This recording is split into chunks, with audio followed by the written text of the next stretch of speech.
Cela fait 4 ans que l'Hermione est en cale sèche au Pays Basque à cause d'un champignon qui rongeait sa coque. Faute de financement, les réparations sont stoppées. La réplique de la frégate de Lafayette risque de ne pas reprendre la mer.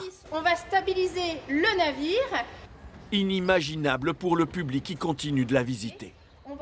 Il ne peut pas rester en cale sèche. C'est la représentation de la France. C'est quand même quelque chose, Lafayette. Et je suis là aujourd'hui justement pour participer à ce financement, pour la boutique, acheter peut-être quelques souvenirs pour les petits-enfants. On l'arrose, vous voyez, il y a tous les tuyaux qui sont là-bas. Pour cette bénévole qui a participé au début de la construction en 1997, ne plus naviguer serait un crève-cœur.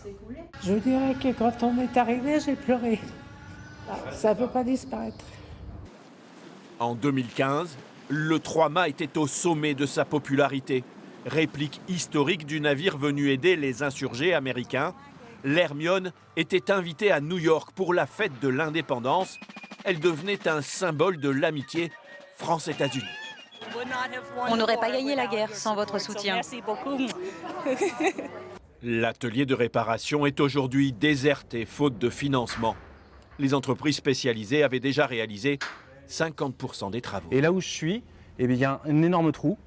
Si le navire reste plusieurs années dans cette situation, avec un entretien qui n'est pas suffisant, il va se dégrader. Les tranches de travaux sont définies, on sait comment faire, il y a l'envie et l'énergie, et il manque juste l'argent. C'est très frustrant. L'association Hermione a besoin de 5 millions d'euros. On ne peut pas faire sans des soutiens massifs très rapides. Et donc j'en appelle à la population et j'en appelle évidemment aux grands mécènes qui peuvent nous aider encore à sauver ce patrimoine, mais il est urgent de le faire. Ça peut disparaître, il faut en être vraiment conscient. Si l'Hermione reprend le large, elle pourra relancer ses activités de formation et d'insertion des jeunes à bord de ce joyau de la marine française.